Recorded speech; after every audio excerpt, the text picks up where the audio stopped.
Olá, prazer mais uma vez estar com vocês, no meu, no seu, no nosso Ribeirão em Movimento. Tá chavão, mas é assim que a gente faz aqui praticamente ao vivo, todas as quintas-feiras, às 20 horas. Um encontrinho marcado com você. Tá felizinho, vai começar a Copa. Como que tá aí essa sua engrenagem para a Copa do Mundo nesse sábado? Não vai falar de Copa hoje não. Vamos falar de cinema, vamos falar de literatura. E se sobrar um tempinho, rola uma pitada de Copa. Mas eu trouxe ele novamente. Lembra do Homem-Aranha aqui do interior? Aqui, Severínia? Acho que é Severínia? Acho que é Severínia. Ele tá aqui do meu lado. Roger, Ação Rogers. É Severínia a cidade? Isso, Severínia. Severínia. Isso aí. O Homem-Aranha, o Peter Parker. Homem-Aranha brasileiro. O Homem-Aranha brasileiro. Isso aí. Hoje você voltou porque o filme tá pronto. Tá pronto. Tô contente aí por estar mostrando pra vocês aí, galera. Primeira mão. Primeira mão. Prazer Primeira estar mão. aqui de volta. Que prazer, um imenso prazer. Quanto tempo demorou para ficar pronto esse filme? Cara, mais de um ano, cara. Foi Mais de um ano? Em torno de 2 anos aí, né? Toda a produção, processo de filmagem, de edição, criação também. Levou tempo, bastante tempo. Mas ele já está disponível em que plataforma? No YouTube? Ele tá disponível uma prévia dele de 15 minutos. 15 o completo tem 25 minutos. Eu tô com ela aqui, ó, que eu não me aguentei aqui, não deu nem tempo de passar, mas olha aqui, gente, ó. Dá para jogar aqui? Dá para jogar? Dá para dar uma aproximada? Aqui, ó, entrei agora aqui no YouTube. Fala o YouTube aí, para quem quiser acessar em casa. O canal do YouTube é Ação Rogers. Se você pesquisar por Ação Rogers, vocês vão ter uma série de informações no YouTube. Já tá lá, ó. Eu acessei aqui para quem tá em casa, ó.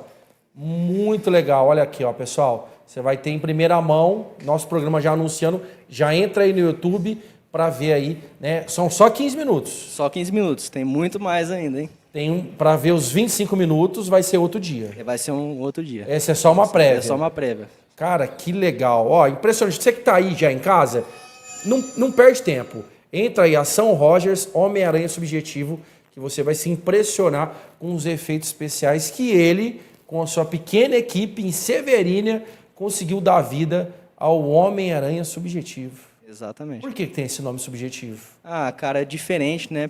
Único. Não quero que seja algo que as pessoas já tenham visto nos cinemas, eu quero que seja uma coisa com uma identidade única, né?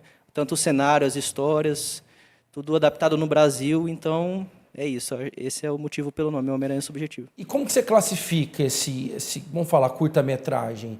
É um drama, é um terror, é uma ficção, é tudo ao mesmo tempo? Cara, tudo ao mesmo tempo. Tem história, tem emoção, tem terror, tem muita ação. De tudo um pouco, cara. O principal mesmo é a ação e o terror. Então isso aí vai ter de monte. E, Roger, quantos personagens tem nesse filme? Além do Homem-Aranha? Tem a Mary Jane, tem o Ed Brock. Ó, tem a Mary Jane do interior. Tem a Mary Jane. E acontece em Severínia mesmo ou você criou uma cidade fictícia? Acontece, cara, eu não pensei nisso. Eu acho que no interior de São Paulo. Interior de São Paulo. Em Severínia. No filme a gente não fala nada sobre isso, mas vamos falar que... Pode ser. Vamos pôr assim. Vamos colocar assim. Então, quantos personagens são ao todo? É o Peter, a Mary Jane, o Ed Brock, tem o bandido, o comerciante também da cena do assalto e os meninos que invadem a escola durante a noite, são atacados pelo Venom, uma cena de terror, found footage ali, bem legal, bem tenebroso mesmo. Então, acho que só. E eu queria, na verdade, porque a gente vê muitas cenas, né? Ali, você que está em casa, se quiser já acessar, você vai ver cenas de luta. Teve dublador ali ou é você mesmo que faz todas aquelas cenas? Ah, sou eu. Só você? Só eu. Me jogar, virar os mortal, tudo eu, cara. E não teve nenhum acidente? Ah, já teve uma vez, não nesse projeto, mas eu tive uma ideia meio mirabolante, né? Eu queria que na cena o vilão me derrubasse e ele fosse me atacar com uma barra de ferro e eu defendesse com qualquer coisa que tivesse no chão. Sim. Né? E eu escolhi justamente o quê? Uma telha. Em consequência, ele bateu na telha, a telha estilhaçou, voou no meu rosto e cortou. Eu tive que fazer um ponto. Deixa eu te perguntar, aqui em Ribeirão Preto, em Severínia, né? É muito famoso os trenzinhos, né? A carreta furacão. E sempre tem um Homem-Aranha sensualizando na carreta furacão. Você fez algum treinamento em alguma carreta furacão para ser Homem-Aranha? Não. Não tem? Você não fez nenhum treinamento ali? Não. Vai ter convite agora, hein? Você vai? Vai ter convite. Pessoal aí dos trenzinhos, a hora que vê esse rapaz aqui de Homem-Aranha, vai ficar melhor que oficial. E como foi esse treinamento seu para ser o Homem-Aranha Subjetivo? Cara, meu treinamento é baseado pela minha paixão, né? Então eu faço porque eu amo. tanto na atuação quanto nos movimentos, né? As acrobacias. Sempre foi uma grande prazer para mim treinar parkour, free running, né? Tudo pelo amor também ao personagem, né? Sempre o que você acha para você que você possa fazer para se sentir como o seu herói favorito, você abraça, cara, e com paixão você se desenvolve, seja um esporte, né? E no meu caso foi esse. Tá com quantos anos? Eu tô com 24. Ah, muito jovem, né? E você trabalha lá no mercado também, né? Isso, eu trabalho lá. Como chama o mercado? Vamos ver se a gente consegue aqui uma ajuda aí para divulgação. Depois a gente fala para eles lá, né? Qual que é o mercado? É o Ikigami. Ikigami, japonês. Japonês. Ô, pessoal aí do Ikigami, lá em Severínia, você que está assistindo agora o nosso programa, aqui anunciando aqui o filme Homem-Aranha Subjetivo, dê um desconto para quem assistiu o nosso programa. O que mais vende nesse supermercado? Cara, vende de tudo. De tudo. Tem uma... É o maior da cidade? Sim, é o maior da cidade. E agora tem um prazer de ter o Homem-Aranha Subjetivo no atendimento. Não é verdade? É isso aí. Meu amigo, você também fez umas cenas no esgoto, fez cenas em locais diferentes, né? Que exige ali, além do preparo, também um grau de dificuldade.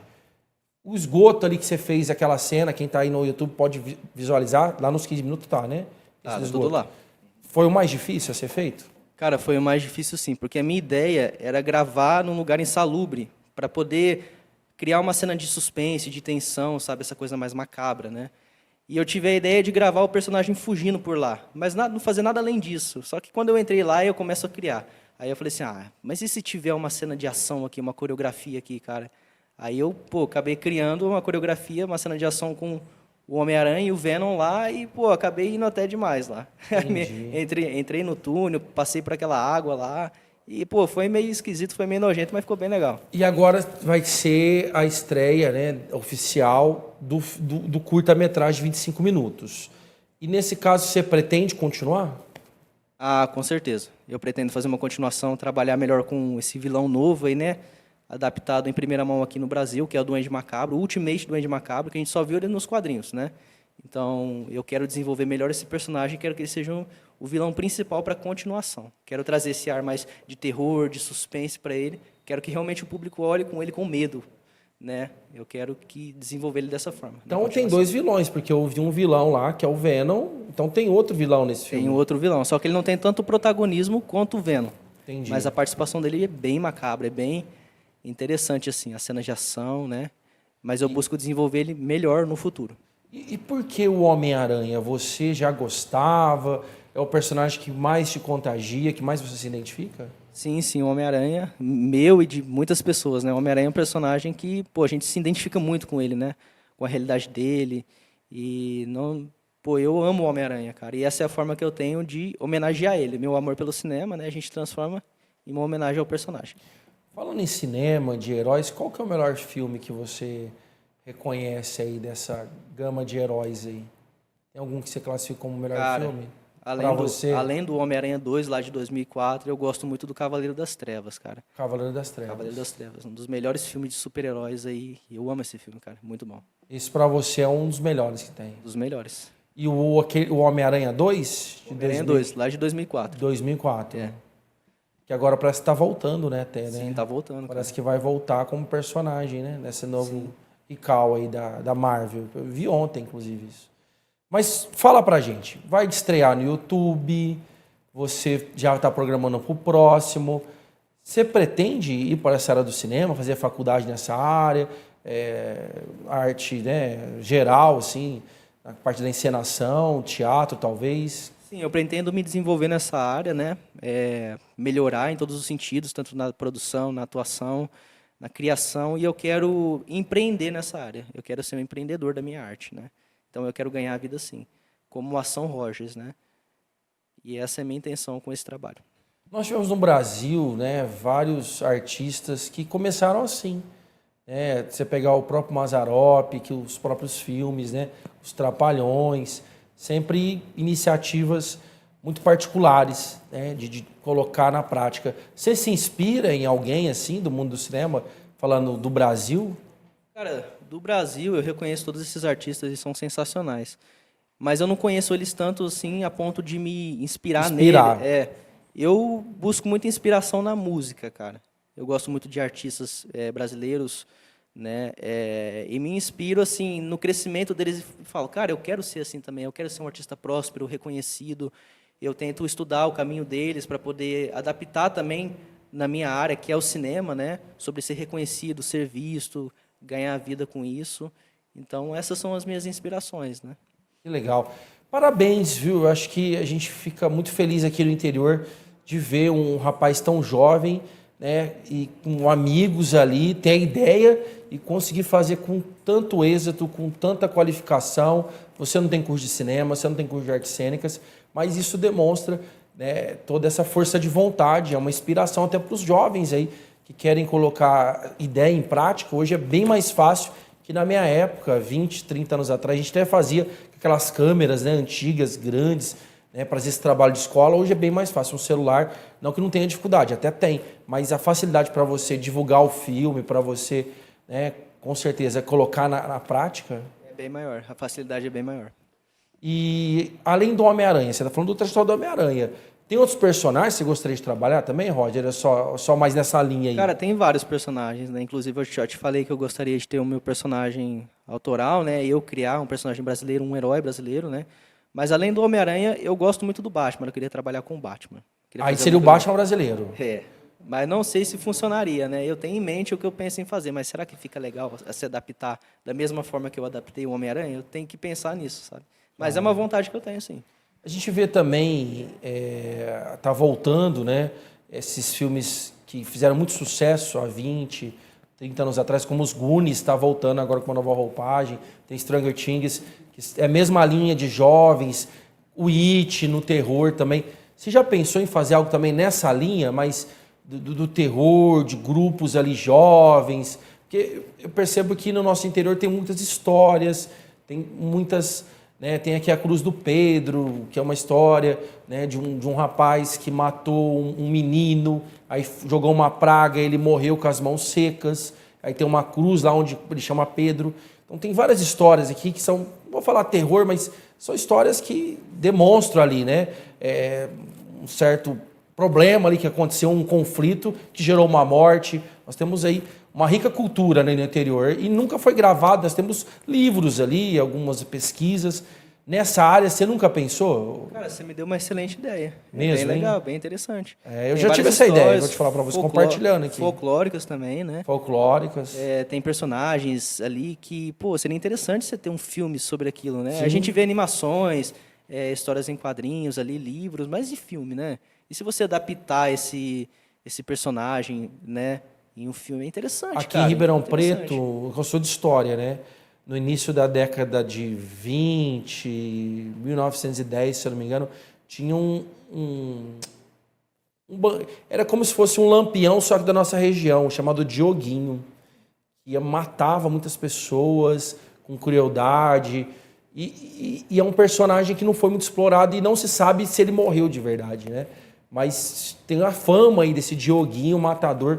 Por exemplo, um personagem que poderia ser explorado, né, mostrando ali os conflitos daquela época, né, as contradições, como esse personagem foi criado, que na verdade é um personagem baseado em fatos reais, né, e de fato aconteceu. Dando um exemplo aí que pode ser explorado, né, cinematograficamente falando. Seria muito interessante. Eu sei se Severina tem algo parecido também, né? Historicamente deve ter, né? A gente não. É bem interessante, cara, explorar essa parte assim. Dá para fazer coisas bem legais, sim, viu? Muito bom, estive aqui com o Roger, que está estreando, já lançou, né, Roger? Já lancei. Já está lá no YouTube. Tá lá. Fala aí para nossa audiência privilegiada, como faz para chegar nesse filme lá no YouTube. Então, ó, vocês vão pesquisar São Rogers ou no YouTube ou no Google, vocês vão ter várias informações, matérias, vídeos, mas para você ver o curta, você busca no YouTube por Ação Rogers, Homem-Aranha Subjetivo. Vai lá no meu canal. Tô com ele aberto aqui, ó. Vocês vão ver aí. O Homem-Aranha brasileiro. Homem-Aranha brasileiro aqui, ó, gente, ó. Tô com ele aberto aqui, não sei se dá para fechar a câmera, mas ó, você que tá aí assistindo, ó, facinho, escreve aí Ação Rogers e já vai aparecer para você aí, ó, todas as imagens. Olha aqui, ó, que é uma cena legal aqui, ó. Ele tá ali com a sua teia se balançando nas árvores de Severina. Olha lá, olha aquele mortal, você que deu, virou. Aquilo lá é um efeito especial, não é possível. Eu fiz em casa, né? Aí eu removi o fundo com uma ferramenta que chama rotoscopia, gravei a imagem do alto com o drone e, pô, juntei tudo e aí fica assim. A gente faz uma animaçãozinha, né, para ele sair de um ponto A ao Muito ponto legal. B, e fica assim. Vale a pena. Então, artista da nossa cidade, iniciando aí, né, colocando as suas ideias em prática através de um longa-metragem que é entretenimento, ideias boas e com toda certeza mostrando ali, né, todo o seu aparato tecnológico naquela limitação que ele tem, mas ficou muito bom. Muito obrigado. Muito gente. profissional. Muito obrigado. Bom, além desse lançamento, que já está lá dos 15 minutos, quando vai ser lançado o completo? 25, já tem data? Cara, ainda não. A única coisa que eu posso dizer, em breve. Em breve? Em breve. Bom, e você me avisa, a gente passa aqui, a gente consegue passar ele, né, de forma ali que as pessoas em casa possam também vislumbrar aí. Maravilha. Esse. Perfeito. Gratidão pela sua participação. Então é toda minha. E só seguir lá. Fala aí o Instagram, qual é? Ação Rogers. Ação Rogers. Não perde tempo, vale muito a pena, gente. Veio aqui especialmente lançamento aí dessa grande obra que já é um sucesso. Eu tenho certeza disso, já foi em podcast. O pessoal aí dos dubladores já conhece o trabalho dele e temos que valorizar. Muito obrigado, seja sempre bem-vindo. Eu que agradeço, irmão. Bom, e não sai daí, você acha que acabou o programa? Agora vamos falar de literatura. Ela que já veio aqui em outros momentos, né, para falar da sua arte também, mas para falar de um lançamento de um livro que vai estar nas escolas municipais. Aline Nelly, prazer ter você aqui novamente, tudo bem? O prazer é meu, Fábio. Muito obrigada pelo convite. E você está vindo aqui para falar desse lançamento, né? As Incríveis Crianças... As Brincam. Incríveis Crianças Biomas. Biomas, olha só, tudo a ver com a nossa luta do século XXI, a principal delas, né? Que é a sustentabilidade. É nessa linha que você escreveu o livro, para dialogar nessa questão da sustentabilidade?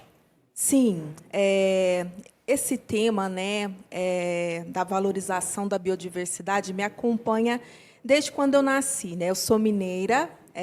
Vim para Ribeirão por conta do casamento dos meus pais, mas sempre me mantive indo para Minas Gerais, né? E então eu cresci vivendo as montanhas de Minas Gerais, a culinária de Minas Gerais, cresci nadando no Rio Grande.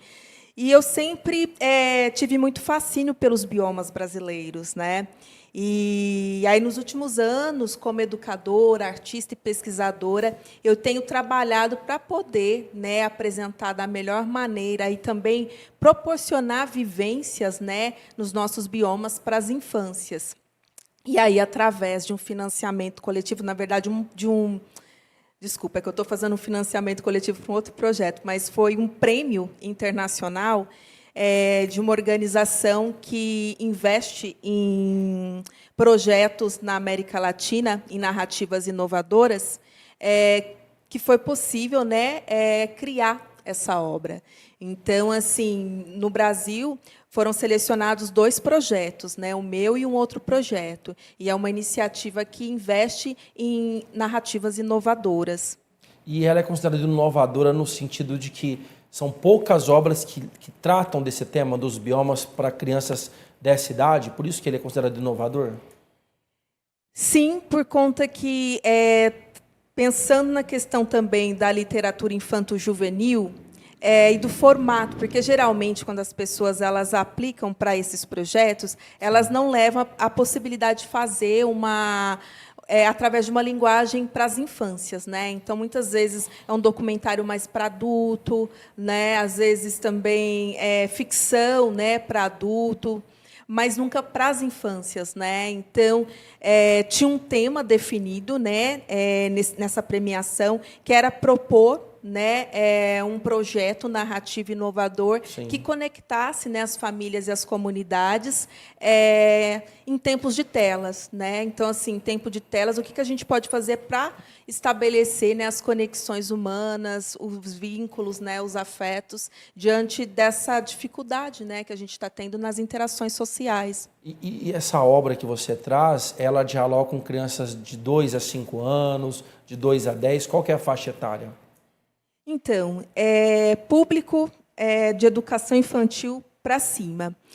Como as ilustrações elas acompanham muito também o texto, então a criança que ela ainda não é alfabetizada, ela consegue também acompanhar pelas ilustrações. É lógico, né, que o adulto, como mediador, ele vai pode contar a história sempre apoiada no texto, né, mas também na ilustração. A grande magia dos livros infantis é isso, porque a ilustração também conta a história. E vamos abrir ele para quem está em casa poder Claro. visualizar melhor. Você já veio aqui também falar de outros livros, e eu sei que Sim. você se preocupa muito com essa questão da ilustração, né? Com muito profissionalismo. E quer que eu seguro para você? É daí que eu seguro para você. Olha que legal. Então, vou colocar a primeira. Olha que legal. Dá para visualizar ali? Olha só, hein? Essa imagem aí são as crianças, e ali você tem uma diversidade étnica, né? Isso. Então, tem uma diversidade étnica que representa. Aqui, ó. Tem uma diversidade étnica que representa, né, a pluralidade Sim. do povo brasileiro. Também, né, a biodiversidade, né? Então, assim, essa diversidade do povo brasileiro também está conectada com a biodiversidade, né? Muito Com os nossos legal. 6 biomas. Muito legal. E aí tem o Ailton Krenak, né? Na isso que eu ia te perguntar. Isso. O nosso imortal, né? Na Academia de Letras, mineiro também, da etnia Krenak. Que maravilha, olha só. Ele vai começar a circular na rede municipal. Isso, ele vai começar já, na verdade, ontem foi, né, o lançamento, a cerimônia, e ele já vai para o chão da escola para as crianças poderem trabalhar nas diferentes disciplinas, né? E a ideia é que gere também um movimento que faça, né, melhorar os espaços também da cidade para as infâncias, pensando na ausência, né, de espaços e áreas verdes na cidade de Ribeirão Preto, porque a maioria das cidades do Brasil, infelizmente, não cumprem o índice recomendável da Organização Mundial da Saúde e da ONU de arborização, né, de árvores por metros quadrados. Então, é muito importante ter, né, espaços mais arborizados para a nossa saúde física e mental, Claro, né, pro nossa saúde equilíbrio, integral. né, do meio ambiente. Esse é o livro seu, que número?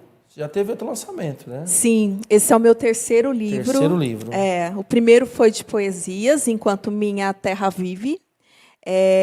O segundo foi A Estrela que Caiu na Mão de Camila.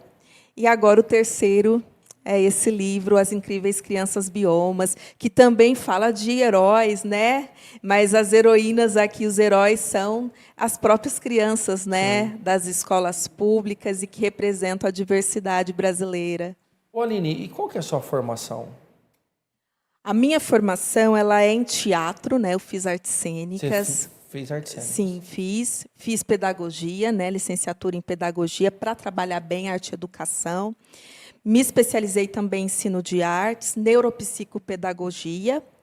E o meu mestrado ele é interdisciplinar em artes, urbanidades e sustentabilidade pela Universidade Federal de São João del Rei. E pretendo fazer doutorado também, seguir pesquisando, publicando, fazendo literatura, que é o que eu amo também. Maravilha. E quem ganha somos todos nós, né? Com obras importantíssimas que dialogam com os desafios do século XXI. Porque hoje o principal desafio mesmo é a sustentabilidade, até a sobrevivência e a existência da própria espécie humana, né? Nesse formato aí de organização de consumo desenfreado, não respeito, né, às matas ciliares, e você traz temas que vão ao encontro dessa demanda, pelo que eu percebo. Sim, sim. E eu tento trazer nas obras, né, como que é importante, né, a gente descobrir que a gente ama a natureza, né? Então eu tive esse privilégio desde a infância de ter essa vivência, mas hoje muitas crianças não estão tendo essa oportunidade, né? Sim. Se a gente perguntar nas escolas, nas periferias, a gente vai ver que muitas vezes as crianças elas nunca foram na nascente de um rio, elas nunca foram numa cachoeira, elas não conhecem a praia. Então, como que elas vão amar aquilo que elas não conhecem, que elas não vivenciam, né? O amor ele é uma construção, né? É um sentimento, é uma emoção profunda que se dá na relação, no vínculo, né? Direto e contínuo, né? Então, se a gente não possibilita essas vivências, o amor ele não vai existir. Então, é importante a gente preservar a natureza por amar e por reconhecer que ela é importante, ela é a base da nossa vida, e que a gente, né, é ela, de fato, também. Sim, né? com A gente certeza. faz parte dela, como ensina o Ailton Krenak e tantos outros, né, e outras. E você hoje, como educadora, percebe que falta isso nos currículos escolares? Porque hoje o que a gente vê, pessoas que não têm noção nenhuma de educação, trazendo temas que não estão no cotidiano da educação, como a questão dos banheiros unissex, a questão, por exemplo, de você discutir sexualidade, que esse não é o problema da escola pública, ter ou não ter um banheiro unissex, falar e discutir questões de sexualidade, porque o principal desafio do século XXI não é esse. Você sente que falta isso nos debates hoje, nos currículos escolares principalmente? Eu sinto uma grande dificuldade de implementar, né, leis que existem e também integrar a biodiversidade ao currículo. E eu vejo também, Fábio, que existe uma resistência muito grande para levar para as escolas abordagens criadas por mulheres e implementar também de brasileiros, né, que são referências globais de educação. Então, até hoje, a gente vê gente xingando Paulo Freire, Sim. sem entender, sem ler a obra dele integralmente. Tem gente que até leu alguma coisa e tira de contexto propositalmente, né?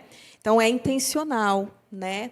Mas eu vejo que é possível criar. Eu mesmo, semana que vem, vou para a Espanha apresentar a abordagem que eu criei, sistematizei no mestrado na Espanha. Então, eu estou indo para a Universidade de Salamanca, através de um financiamento coletivo, para participar de um congresso que vai discutir o Brasil diante dos desafios globais.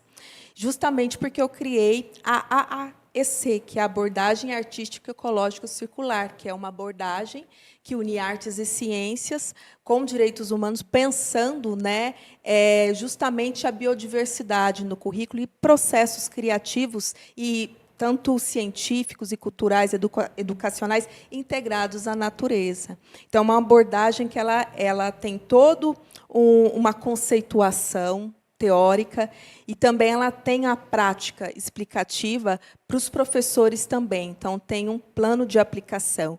E veio justamente da minha vivência, da observação, né, da realidade escolar também, e também dos espaços não informais de educação, né, de quem veio do chão da escola e de quem está em diálogo com quem está no chão da escola e também nos outros espaços, né, comunitários, informais de educação. E a gente está passando por um momento de elaboração do Plano Nacional de Educação. Não sei se você teve acesso, se já participou de discussão, ou se dentre as metas, né, e que a gente tem lá, as 20 metas, estratégias, você reconheceu ou identifica algo nesse sentido, nessa discussão sobre a sustentabilidade, a biodiversidade? Eu identifico, mas eu acredito que o grande desafio, eu vou até conectar com o que você trouxe, dessa discussão que tem, né, nas escolas, sobre a ideologia de gênero, que é um conceito inventado. Uma mentira, isso não existe. Não tem sustentação científica teórica. É uma invenção. Sabe? Exato. Ninguém defendeu um mestrado, uma tese falando disso, porque não ia ser aprovado, entendeu? Porque não tem sustentação para isso. Não existe na prática. Não existe. Não existe. E é um jeito também de você não enxergar, né, quem mais compõe o chão da escola, que são as mulheres. Porque, se a gente for olhar para a realidade, né, escolar, a maioria das alunas são mulheres, professoras, cozinheiras, quem faz a limpeza. Então, assim, as gestoras, né? Então, sucatear a escola é um jeito de enfraquecer também a mulher, né, e as meninas. E também os homens e os meninos, né? Porque a gente sabe da importância da gente construir uma nova cultura de relacionamento. Então, é um projeto mesmo para poder não discutir, né, como a gente trata as mulheres, né, a partir das escolas. Então, quando as pessoas vêm com esse discurso de não ter a discussão de gênero nas escolas, elas têm essa intenção. Na verdade, elas não querem que a gente discuta a desigualdade de gênero e todos os problemas que a gente tem por conta disso, né? E é engraçado porque hoje com as pessoas, antigamente as pessoas se comunicavam pessoalmente, né? E muito pela TV. Então você tinha um filtro ali, antes de fiz jornalismo também, você tinha um filtro para, não é uma censura, é um filtro de uma busca pela veracidade, por fontes. Então você tinha, né, todo um método, uma metodologia para uma reportagem, como tem, né? Só que hoje, com as redes sociais, qualquer pessoa, qualquer cidadão, cidadã, instruído ou não, vira um repórter, vira um disseminador de mentiras. Por isso que nós temos aí um grande movimento anti-vacina, voltando doenças, né, que já estavam banidas do país, e até essa incitação ao ódio de situações que não existem no seio da escola pública, como se professores e professoras, que a ideologia de gênero que eles querem colocar é isso, é como se, de fato, nós inserimos, né, na cabeça das crianças para elas se tornarem homossexuais, se tornarem lésbicas. Isso não existe. Ninguém ensina ninguém a ser, né, escolher o seu gênero. As pessoas já vêm de casa, né, na sua convivência, nas suas experiências, já se identificando como elas se veem no mundo. Então, não existe essa matéria na escola pública, nem nas escolas privadas. Então, eles criam esses fantasmas, porque o ódio, o medo, ele mobiliza, né? E na rede social, a mobilização ela é importante para render dinheiro através dos likes, né? Então, a mentira, o ódio, ele é mobilizador. E essa é a grande dificuldade, o nosso grande desafio, e por isso que o seu trabalho é tão importante, porque trabalha conceitos fundamentais e que estão na pauta da nossa sobrevivência, do século XXI, que é a sustentabilidade. Parabéns, viu, Aline? Muito legal. E eu quero levar um livro desse para minha escola também. E você lá, se possível. Claro, vai ser um prazer. Muito obrigada pela oportunidade também. Eu agradeço, porque, como você disse, é muito importante a gente abrir espaços, né, e fazer circular esse tipo de obra, né? E porque a gente acaba criando, né, um contraponto nisso. E assim, eu acredito que as emissoras, né, as mídias sociais, elas precisam de fazer o papel que é de cidadania. Sim. Mesmo, e não colocar em circulação pessoas que não têm currículo e que só mentem. Exato. Então a gente precisa de voltar, né, tentar construir uma cultura de autoridade especializada. E aí eu não falo que é só da academia, mas é quem tem um histórico, claro, né, de práticas coerentes. Porque hoje a gente vê a circulação do discurso, ela também gera poder. Ela dá, muitas vezes, mais visibilidade para que as pessoas elas alcancem espaços importantes. E aí, se você fica projetando aquela pessoa que está ali cotidianamente mentindo e abrindo espaços e espaços, você faz a palavra daquela pessoa circular. Exato. Então, isso torna verdade, não exatamente. Então, por isso que é importante a gente realmente fazer um trabalho de pesquisa e colocar, né, em circulação obras que, no caso das artes, né, estou fazendo esse recorte específico, né, pensando na arte e educação, que promovam, né, essa reflexão, essa capacidade de imaginação e de inventividade para a gente construir o país que a gente merece. Com toda certeza. Aline, fique sempre à vontade para voltar quando você quiser, para falar dos seus trabalhos. É um prazer e uma honra ter você aqui e nos representando também lá na Espanha, na Universidade de Salamanca, com essa obra aí maravilhosa. Muito obrigada. E quem quiser me seguir, é só colocar @AlineNelly, que as minhas redes sociais têm esse @, tanto TikTok, Instagram, LinkedIn. E, gente, o livro está disponível, tá? No site da editora Caravana, e ele vai para as escolas gratuitamente, tá? Mas você pode adquirir o seu, inclusive está em promoção. Que maravilha. Eu vou querer o meu e você não perde tempo.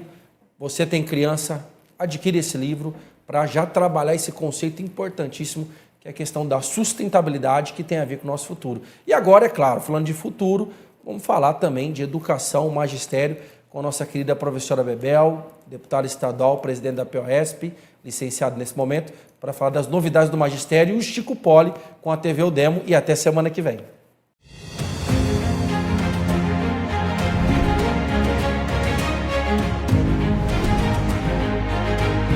No programa desta semana você vai saber como foi o ato que encerrou o Mês do Trabalhador em São Paulo. Vai conferir a luta pela educação de jovens e adultos. e vai ver um seminário internacional sobre o ensino de matemática. Acompanhe. No sábado, dia 30 de maio, a CUT, Central Única dos Trabalhadores, realizou um ato na Praça da República, no centro da capital paulista, para encerrar o mês do trabalho e defender o fim da escala 6x1. Organizado em parceria com sindicatos filiados, o evento contou com a presença da APUESP. O Educação na TV esteve lá para conferir. Foi um dia que uniu música, cultura e mobilização. A PEC, que propõe o fim da escala 6x1 sem corte salarial, já foi aprovada pela Câmara dos Deputados, mas ainda tramita no Senado Federal, o que exige que a sociedade permaneça mobilizada na defesa de seus direitos. A gente teve um grande avanço da aprovação na Câmara Federal do fim da escala 6x1, redução de jornada sem redução de salário, mas essa foi uma etapa. Nós vamos ter que conscientizar a população, os trabalhadores, e pressionar agora os senadores para que a gente possa ter ratificado a votação que a gente teve essa vitória na Câmara Federal. O presidente Lula já disse, nada que vem para o trabalhador não vem sem luta. Portanto, se a gente quer uma vitória, a gente tem que se organizar, ocupar, pressionar para que a gente possa conseguir essa vitória. A APUESP faz questão de ser uma das protagonistas dessa luta, promovendo debates e participando ativamente das manifestações relacionadas ao tema, para garantir mais qualidade de vida à classe trabalhadora. O Brasil obteve uma vitória muito importante. Eu digo Brasil porque a maior parte do Brasil é composta de trabalhadores e trabalhadoras. A aprovação do fim da escala 6x1 pela Câmara Federal anima a luta muito árdua que os trabalhadores e trabalhadoras do Brasil estão exercendo, estão desenvolvendo para garantir a democracia. Essa atividade de hoje, pelas centrais, coroa um mês inteiro, de mobilizações da Central Única dos Trabalhadores, dos seus sindicatos, a ela afiliados, entre os quais a APUESP, os professores, e onde houver luta pela democracia, onde houver luta por direitos, a ampliação de direitos da classe trabalhadora e daqueles que não estão no poder, a APUESP vai estar presente. É muito importante que a gente comemore com música, com show, com dança, com energia e que continuemos lutando. O Ministério da Educação realizou nesta semana um seminário internacional voltado para o ensino de matemática da rede pública. Que falar de matemática não é falar só de um componente curricular. É falar de direito, é falar de desigualdade e é falar que a matemática é instrumento de cidadania. É mecanismo para garantir que todas e todas possam exercer plenamente os seus direitos no nosso país. E por isso essa pauta é tão estratégica e tão urgente para a gente garantir como uma prioridade nacional. E esse é um dos nossos principais objetivos aqui hoje. Posicionar a matemática como uma urgência, como uma necessidade, como uma prioridade para que todos os nossos entes subnacionais, estados, municípios e União, no regime de colaboração, fortaleçam a aprendizagem desse componente e a gente consiga alavancar os nossos estudantes, os indicadores de aprendizagem que evidenciam os nossos desafios de baixa consolidação da aprendizagem em matemática e consigamos, assim, garantirmos esse direito para todos e todas. A gente tem alguns objetivos aqui nesse encontro de hoje. O primeiro é esse, a gente posicionar a matemática como essa urgência, essa prioridade e, de maneira muito estratégica, firmarmos esse compromisso coletivo que a gente firma aqui hoje com a presença de todos os nossos parceiros dos estados, dos municípios, a Undime, o Concede, o Consec, que estão conosco na construção dessa política desde o princípio. Um destaque do seminário foi debater estratégias para o fortalecimento da formação continuada dos professores de matemática. O conteúdo do seminário está disponível na íntegra no canal do Ministério da Educação no YouTube. No dia 16 de abril, a Confederação Nacional dos Trabalhadores em Educação, CNTE, reuniu em Brasília seu Conselho Nacional de Entidades. A defesa de uma educação pública de qualidade marcou todo o encontro. O debate sobre a conjuntura destacou a importância do ano eleitoral para levar aos candidatos as reivindicações da categoria. Nos dias 27 e 28 de maio foi realizado em Brasília o 19º Encontro Nacional de Educação de Jovens e Adultos, ENEJA. A abertura solene no auditório da Câmara Distrital do DF contou com representantes de todo o país. Eu quero dizer a vocês que em 2024, quando o coletivo do Fórum EJA DF se viu surpreso de sediar novamente o Eneja, porque é um rodízio. Eu estava fazendo as contas, daqui a 14 anos, o DF vai sediar o Eneja de novo, viu, Gabriel? Daqui a 14 anos. E ele falou assim, nossa, é a nossa vez, e os fóruns, né? Vocês agora, né? Saímos de Belém em 2024, no 18º, com esta missão de trazer o encontro nacional para o DF, e não só porque é no DF, mas porque é no DF. Esse espaço de território que nos possibilita fazer uma articulação política. E a gente vê pelas ausências que essa articulação precisa ser muito fortalecida, a gente precisa continuar cobrando muito. Mas nós não vamos aqui para valorizar as ausências, nós vamos valorizar as presenças neste auditório, nesse palco, né? E sobretudo dessas falas aqui. Essas presenças que chegaram aqui com muito sacrifício, pagando para a passagem 12 vezes e perguntando, não dá para dividir em mais, não? Vendendo balinha no semáforo. Teve um dia que eu falei para os fóruns, eu estou quase vendendo balinha no semáforo para dar conta, pagar as contas do Eneja. Mas dizer para vocês que quando assumimos um compromisso de fazer uma articulação política nesse Eneja e nenhum a menos, nenhum fórum a menos, na simplicidade, mas, sobretudo, no nosso trabalho coletivo, em afeto, em amorosidade, gratidão pelo que já conquistamos e olhar para frente, porque ainda temos muito o que conquistar coletivamente. No dia 28, a Câmara dos Deputados sediou uma audiência pública sobre o tema, com a presença dos participantes do Encontro Nacional. A gente precisa que o Pacto Nacional da EJA seja efetivo, se torne na prática a cada canto desse nosso país. Então foi de fundamental importância essa audiência pública. A representante do MEC reafirmou a política do governo federal em relação ao tema. O Pacto pela Superação do Analfabetismo e Qualificação da EJA convidou estados e municípios a se engajarem em ações, em atividades que realmente representassem um novo contexto de educação de jovens e adultos nos territórios. Em São Paulo, a APOESP tem denunciado o fechamento de salas de EJA em vários municípios. Na Assembleia Legislativa, a deputada professora Bebel várias vezes se manifestou em defesa do EJA e das salas noturnas. A comunicação que quero fazer é face ao levantamento que a APOESP, Sindicato dos Professores do Ensino Oficial do Estado de São Paulo, fez com relação ao fechamento de classe noturno. Essa luta nós começamos a fazer desde setembro, demonstrando para o secretário e também o governador que estava havendo um fechamento desenfreado, sem nenhum critério, sem nenhuma explicação. A explicação é, tem um 9º ano, nós não vamos abrir o primeiro do noturno, mas tem que ler a demanda que, lamentavelmente, aqueles que terminam o ensino integral, que é do ensino fundamental, eles podem ou não ter oportunidade de ter ensino médio em tempo integral.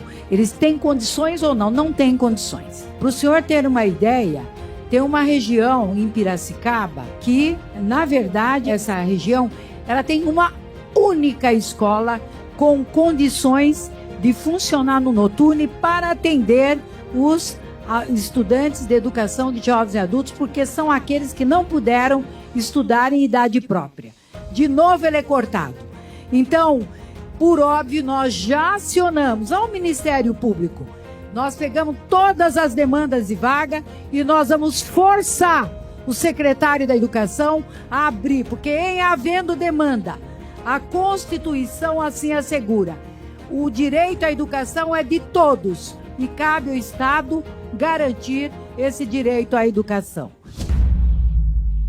O programa de hoje fica por aqui. Fique ligado nas notícias sobre educação no portal e nas redes sociais da APOESP. Aponte o celular para o QR Code e siga as redes sociais do Educação na TV. Até a próxima semana.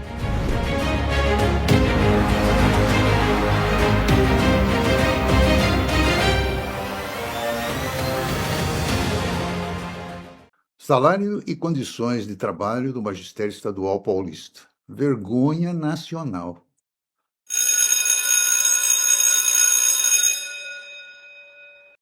Vida desses professores, vida de cachorro, perdão, Hoje, na era Feder-Tarcísio, esse bichinho é mais bem tratado que educadores estaduais. Introdução. Sabemos de sobejo que hoje faltam aos educadores da rede pública estadual mínimas condições materiais e educacionais para levar a cabo o sublime ofício de ensinar. Se não, vejamos. Condições de trabalho. As condições de trabalho da maioria oferecida aos educadores das escolas públicas paulistas são das mais precárias.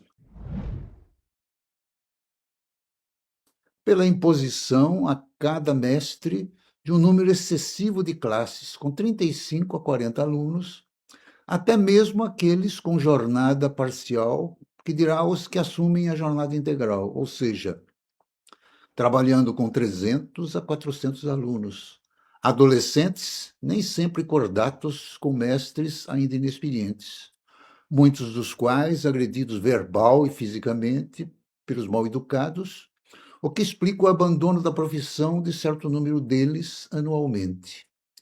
Em face desse número de aulas, imagine, caro leitor, a quantidade de provas a corrigir, na maior parte das vezes, nos fins de semana, interrompendo o descanso e o lazer dos mestres, a que se somará o preparo de aulas para todas essas classes. Nesse aspecto, quero lembrar as experiências educacionais dos anos 60. Informo que participei de uma delas no Colégio de Aplicação da USP, entre 1966 e 1970, no qual a jornada de trabalho de 36 horas semanais era dividida em 10 aulas em sala de aula, cada professor com 2 classes de 30 alunos, e as demais 26 horas para preparo de aulas, reuniões pedagógicas, coletivas, para a troca de experiência, correção das avaliações, estudo do meio ao longo do ano letivo, atividades culturais nas quais havia a preparação de peças de teatro com o alunado. Diante dessas condições de trabalho, a qualidade do ensino nesses estabelecimentos era do mais alto nível e notável o aprendizado do alunado. O que seria o verdadeiro modelo de educação pública a ser seguido. Não se estendeu à rede como deveria sê-lo, posto que as autoridades deseducacionais que se seguiram ao longo do tempo sempre julgaram educação como gasto e não como investimento, como deveria ser nessas experiências exitosas, para a infelicidade da educação pública, sempre capenga, como é até o presente momento. Pela ausência de concursos públicos, grande parte desses professores, entre os quais a tal categoria O, estes sem quaisquer direitos trabalhistas ou funcionais, podendo ser demitidos a qualquer momento por essa ou aquela falta à aula. Pela ausência de concursos públicos, repetimos, diretorias vagas das escolas entregues a designados, sem qualquer experiência na condução de uma unidade escolar. Se levarmos em consideração a opinião de especialistas educacionais que afirmam ser o diretor efetivo a garantia de uma escola de qualidade, observe-se o quão prejudicial será a qualidade da educação quando se alocam profissionais sem qualquer qualificação para a condução de uma unidade escolar. Obrigados a pular de escola em escola, às vezes 2 ou 3, em bairros distantes, para conseguirem o número de aulas a fim de constituir jornadas parcial ou integral, num deslocamento contínuo ao longo de dias durante o ano letivo. Impedidos de consumir merenda ao trabalhar em 2 períodos na mesma escola, visto que a SEDUC não lhes oferece até mesmo o vale-coxinha, de R$ 12 concedidos às categorias de baixa remuneração. Em tempos de Feder-Tarcísio, professores categoria O obrigados a atingir objetivos educacionais difusos, estabelecidos pela SEDUC, sob pena de demissão sumária ao não conseguirem alcançá-los em razão das condições de trabalho acima explicitadas, e também pela ausência de capacitações negadas pela SEDUC, se levarmos em consideração a incompetência do empresário alocado à testa da Secretaria da Educação.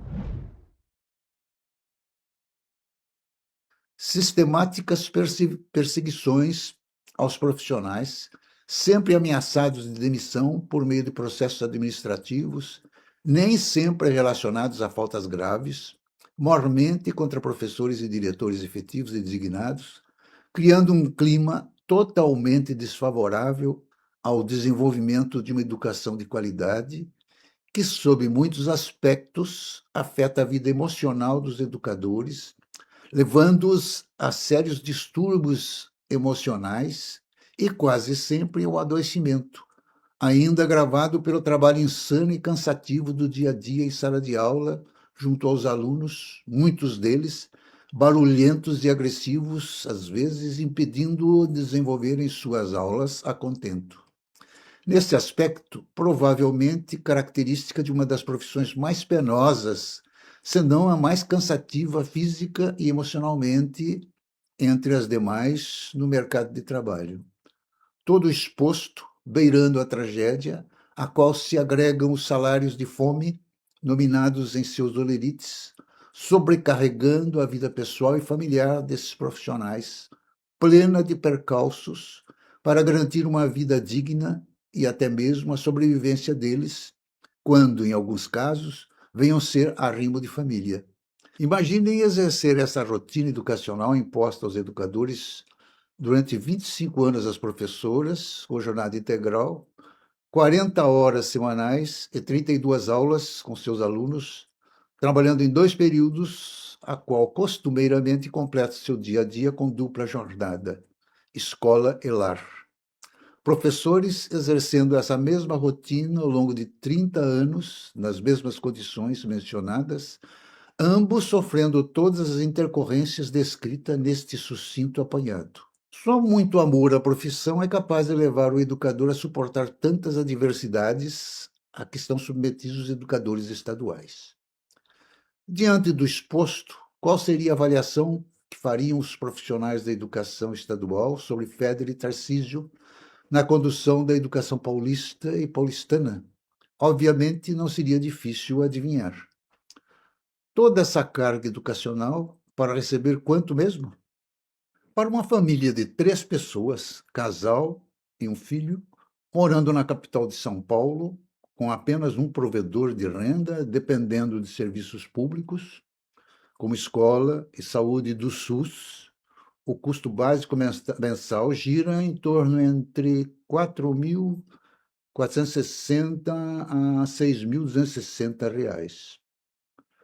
Vamos aos salários desses profissionais, de acordo com a jornada de trabalho de cada um deles, sobre os quais incidem imposto de renda, previdência e IANSP.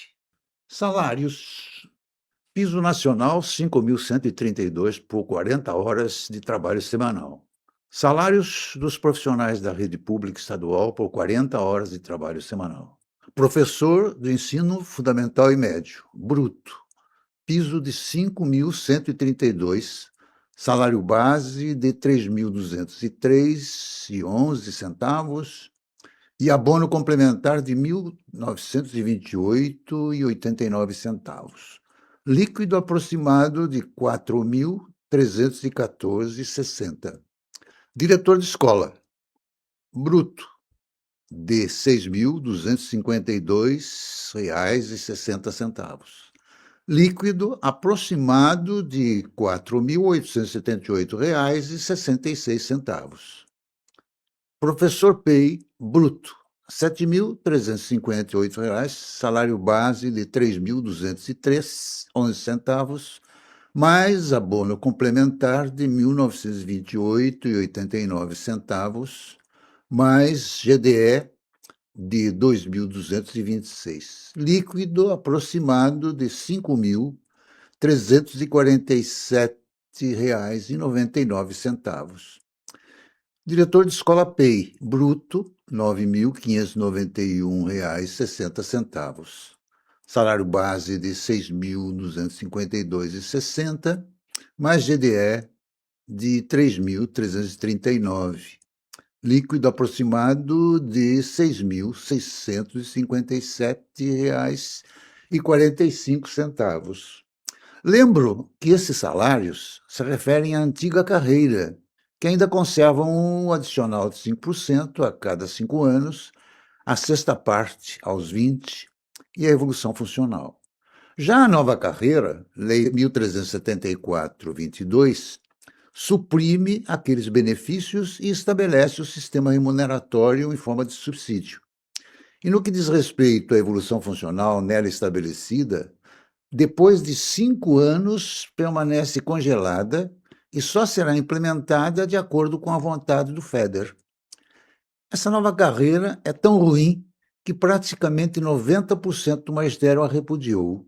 Contudo, os professores categoria O e ingressantes foram nela jogadas compulsoriamente.